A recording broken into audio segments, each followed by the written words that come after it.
होली का दिन सब एक दूसरे को रंग लगा रहे थे। मेरे दोस्त मुझे बुलाने आए। वैसे तो मैं होली खेलता नहीं था, पर दोस्त कब मानने वाले हैं, इसीलिए मैं चुपचाप तैयार होने लगा।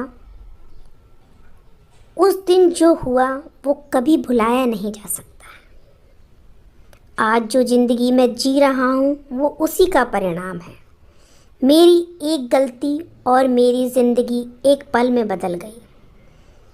कहीं आप भी ना बदल जाएं, इससे पहले आप चैनल को सब्सक्राइब कर लें। ये कहानी 1 साल पुरानी है, जब मैं छुट्टियां मनाने अपने गांव जाता हूँ। वो बचपन के दिन और वो दोस्तों के साथ जीने की खुशी, मैं उसे एक बार फिर जीना चाहता था, क्योंकि मेरी जॉब यूके में लग गई थी और मैं बहुत जल्दी वहाँ शिफ्ट होने वाला था। मैं लास्ट बार अपने दादी बाबा से मिलने आया था और मैं उनके साथ ही थोड़ा टाइम बिताकर वापस जाना चाहता था। जैसे ही मैं गांव पहुंचता हूं, मेरी दादी बाबा मुझे देखकर गले से लगा लेते हैं। आज माँ पापा के निधन के बाद दादी बाबा ने ही मुझे पाला और पोसा था। पहुंचते पहुंचते रात हो गई थी, तो मैं खा पी कर सो गया। सुबह अपने दोस्तों से मिला, उनके साथ सारा दिन मस्ती की। इतना सुकून था गांव में, उसे शब्दों में बयां नहीं किया जा सकता है। सुबह की वो सुहानी सी हवाएं, चिड़ियों का चहकना, मिट्टी की खुशबू, क्या फीलिंग है अपनेपन की। और शहर में वही भागम भाग, ना किसी से किसी को मतलब, धुआं, पोल्यूशन, चालाकियाँ, वो सब कुछ। यहाँ के लोग जितने भोले होते हैं उतने ही दिल के साफ होते हैं। ऐसे दिनों को याद करके और उन्हें जीकर आगे की ज़िंदगी काटना चाहता था। यहाँ आने का मकसद भी यही था और मैं जी भर के ज़िंदगी जीना चाहता था। मैं अपने दोस्तों के पास गया और उनसे कहने लगा, कुछ दिन मैं अब तुम लोगों के साथ रहूँगा, फिर मैं चला जाऊँगा। दोस्त कहने लगे, अभी आए हो और अभी जाने की बातें कर रहे हो। अरे यार, अब तो मस्ती ही मस्ती होगी। 2 दिन के बाद तो होली ही है और मज़ा आएगा। वैसे तो मुझे होली बिल्कुल भी पसंद नहीं है। कलर, कीचड़, गंदगी, पानी, मैं इन सब से दूर भागता था।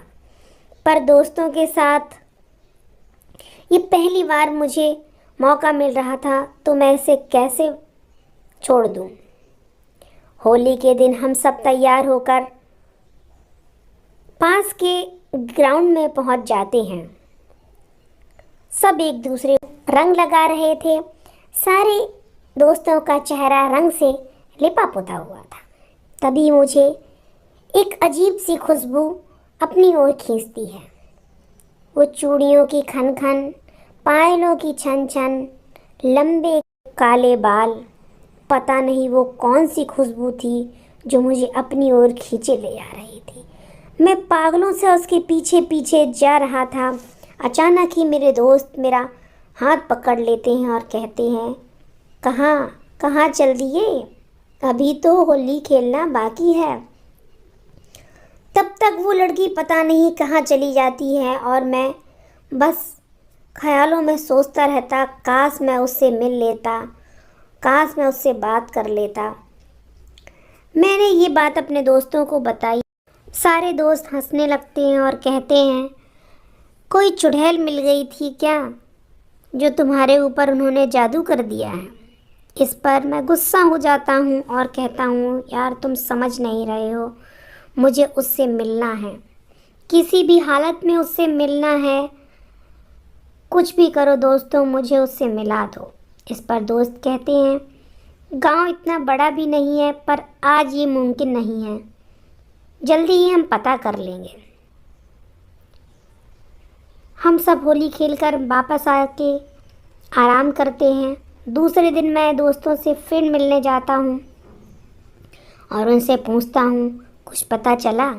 दोस्त कहते हैं, अरे यार, तुम अभी तक वहीं अटके हुए हो, रात गई बात गई, तुम्हें जाना नहीं है? मैं कहता हूँ, तुम समझ नहीं रहे हो, मैं बिना उसे मिले कहीं नहीं जाऊँगा। दोस्त कहते हैं, इतना जुनून भी अच्छा नहीं होता है। हो सकता वो तुम्हारा वहम हो, कोई लड़की ना हो। इस पर मुझे बहुत गुस्सा आने लगता है और मैं कहता हूँ उनसे, मैं खुद ही ढूंढूंगा। दिन रात मैं पागलों की तरह उसे खोजता फिरता हूँ।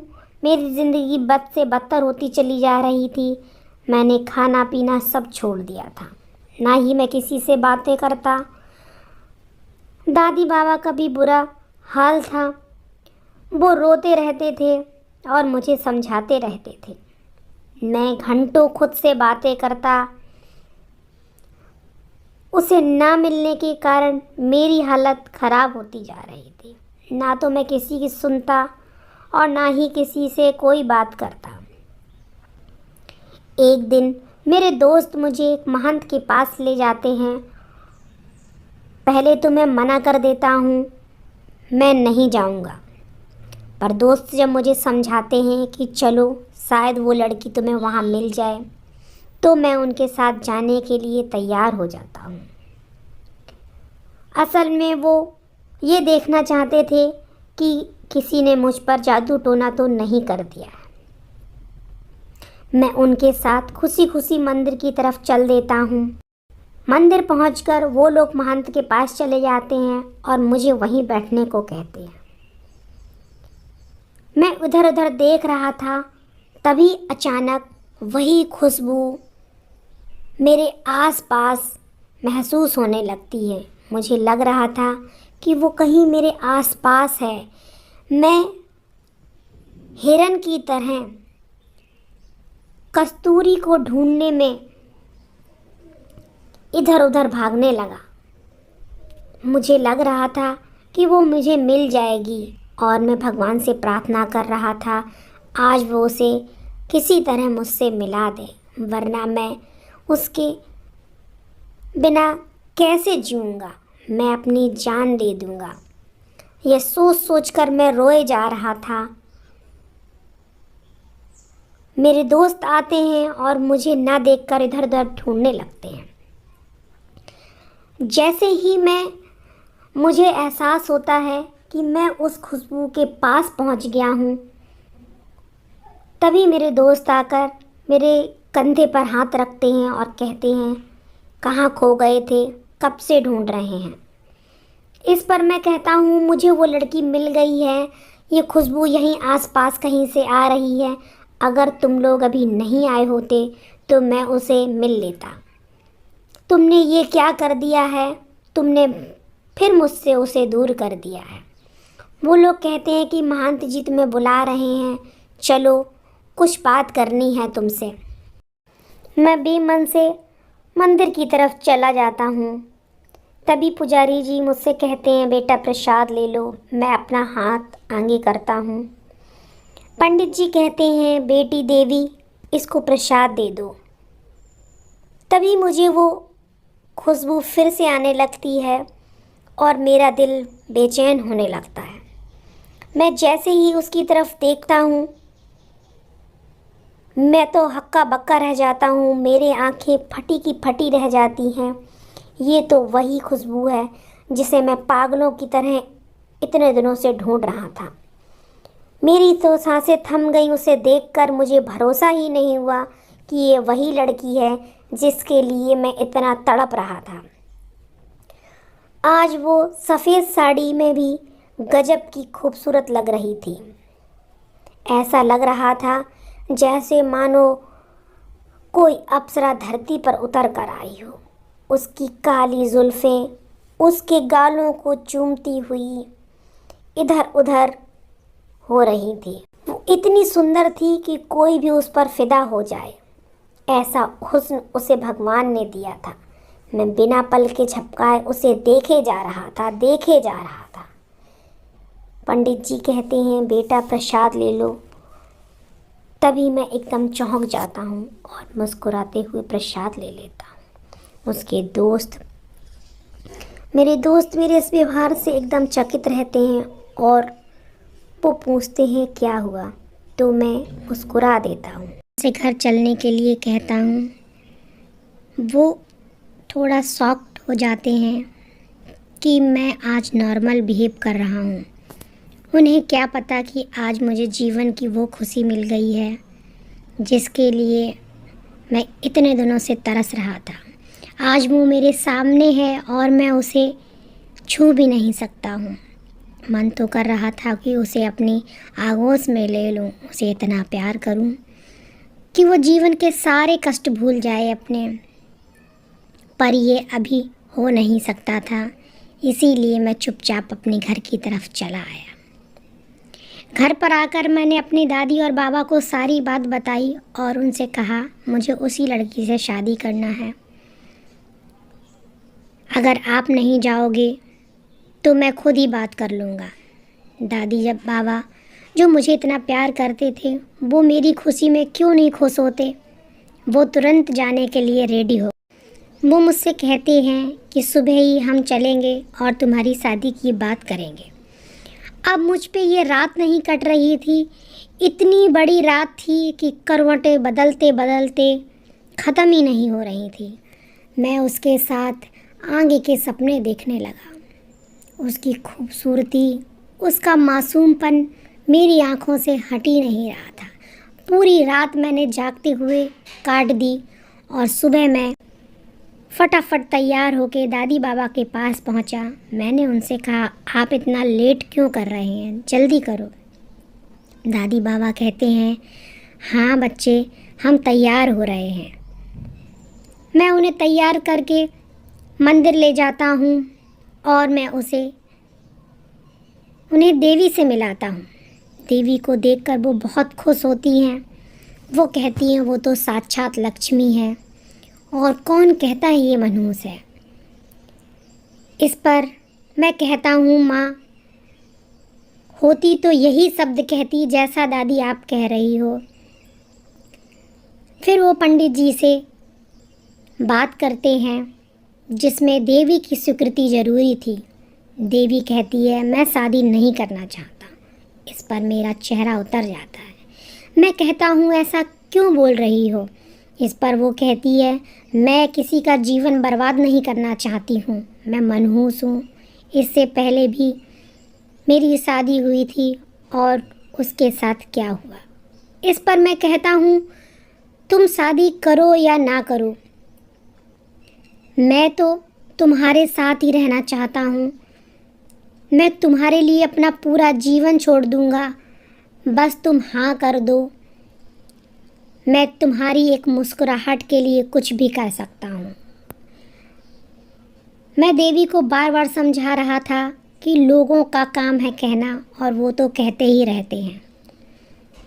तुम कितनी सौभाग्यशाली हो मैं ही जानता हूँ। जब से मेरी ज़िंदगी में आई हो मेरी तो दुनिया ही बदल गई है। मेरे दादी और बाबा उसे समझाते हैं कि कोई मनुष्य नहीं होता है, ये तो भगवान का किया होता है। पता नहीं वो क्या हमारे जीवन में लिखते हैं। हो सकता है तुम मेरे बेटे के लिए बनी हुई थी, इसीलिए वहाँ से तुम्हारा संबंध टूट गया। देवी ज़ोर ज़ोर से रोने लगती है। वो कहती है कि अगर कुछ अनहोनी हो गई तो क्या होगा, मैं आपका जीवन बर्बाद नहीं कर सकती हूँ। मैंने उसे प्यार से समझाया। पहली बार मैंने उसका हाथ पकड़ा। इतनी मासूम थी वो कि मैं क्या बताऊँ। दिल कर रहा था कि उसे सीने से लगा लूँ, पर कुछ मर्यादाओं में बंधा हुआ था। मैंने उससे कहा तुम चिंता मत करो, मैं सब देख लूँगा। जैसे तैसे करके मैंने उसे राज़ी किया और मैं अब उसे खोना नहीं चाहता था। इसीलिए मैंने 2 दिन में शादी का प्लान किया। हमने कहा मंदिर में ही शादी करेंगे, बस मेरे दोस्त और मेरे दादी बाबा।